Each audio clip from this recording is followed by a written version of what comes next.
Okay, what I'm going to show you is how to copper plate something.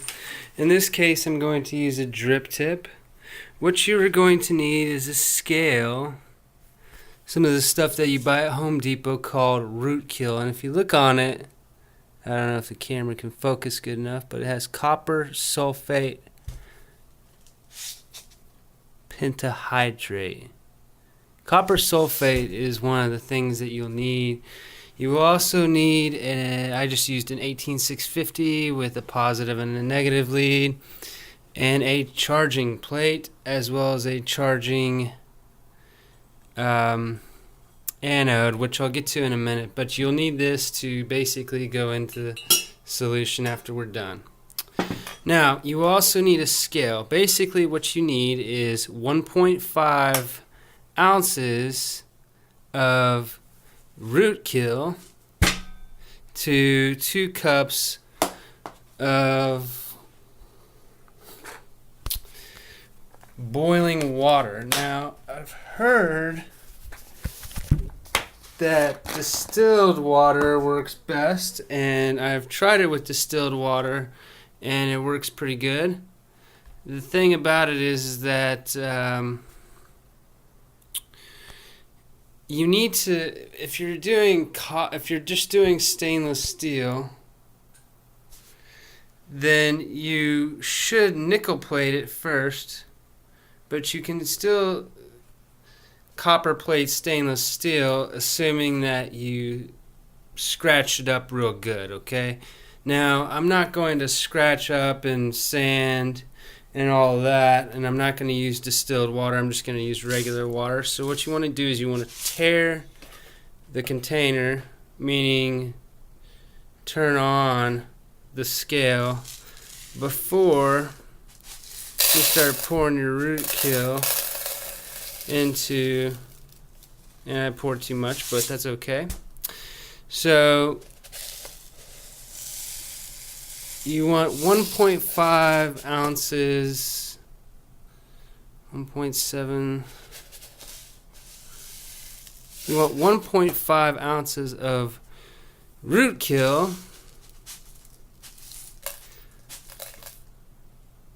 A little bit more. That's good enough. So you want 1.5 ounces of Rootkill to 2 cups of boiling water. Now, the Rootkill has crystalline structures like this, basically. You can put the cap back on your Rootkill.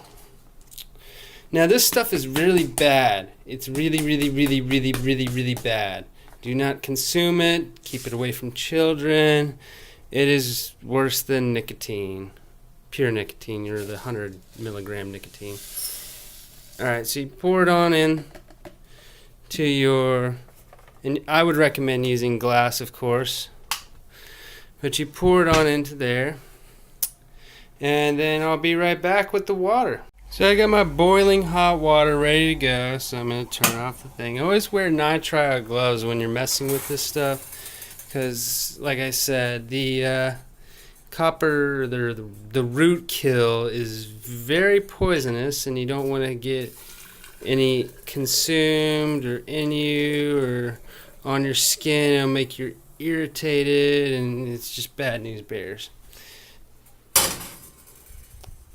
Now that that's done, what you want to do is you want to stir it up. Now what I've created here is just a bunch of skewers that I taped together to stir it up, and I use this specifically for this reason.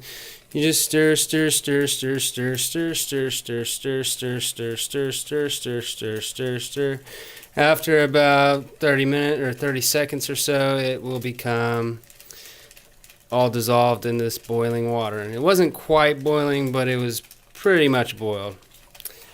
Now that Rootkill that I was talking about earlier on in the video, you can get it at Home Depot. I bought it at Home Depot. You can also get it at Lowe's. It's available in the plumbing aisle. And what it's designed to do is kill roots that are growing into your pipes.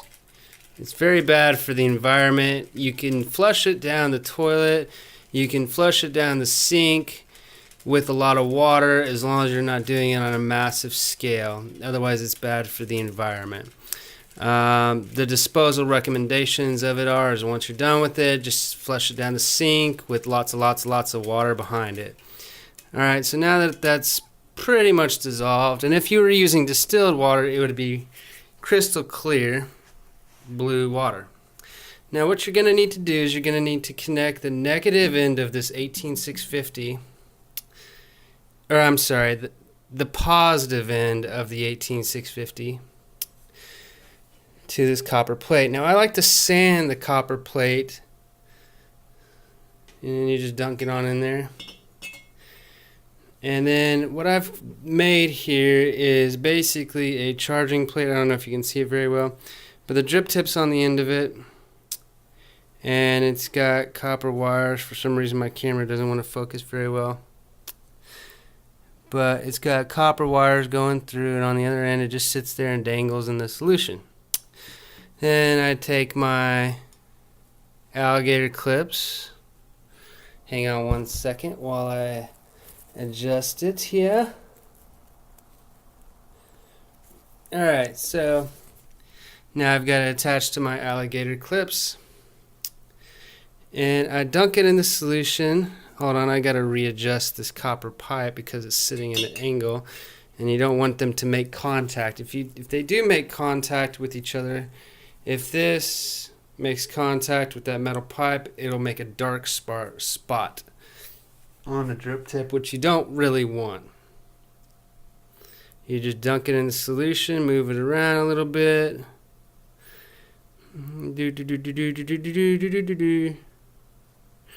And I mean, even if I pull it out right now, you can see that it's getting kind of copper already, and that's just after a few seconds.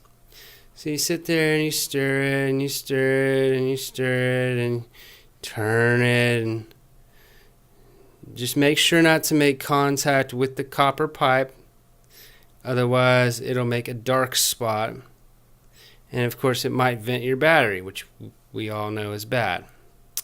For the battery, I'm using just a regular old 18650 that I salvaged from a laptop. In specific, it's a Sanyo, I think 2600 milliamp red battery with a,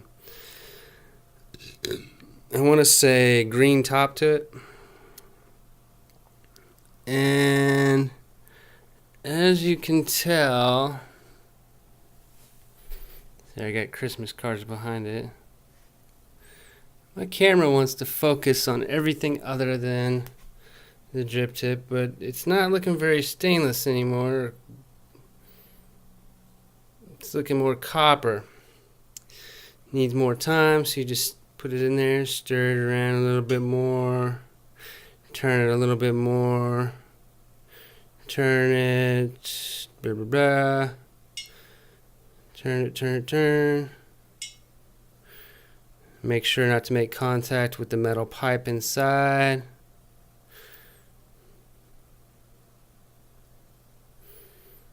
Move it up and down a little bit. You always want to keep it moving for some reason. I don't know why, but for whatever reason you want to keep it moving. Now, another thing to keep in mind is plating stainless does not work very well. You want to usually, like I said earlier on in the video, score it with sandpaper. If possible, you want to nickel plate it first, but the nickel plating materials is very expensive, and I mean, just a bottle of nickel plating, what is it, nickel ammonium whatever, is pretty expensive. It's like $30 a bottle. So we're not going to do that. So now that it's all copper and everything, we can look at it, and it looks pretty copper to me. Amazing. Now, it does flake off pretty easily at this stage. You can, however, use clear coat to seal it in after you patina it. You can patina it, clear coat it, do whatever you want with it, and it's pretty much done at this point. I mean, it's pretty done, and that is how you clear coat. I mean, not clear coat, copper plate. The end.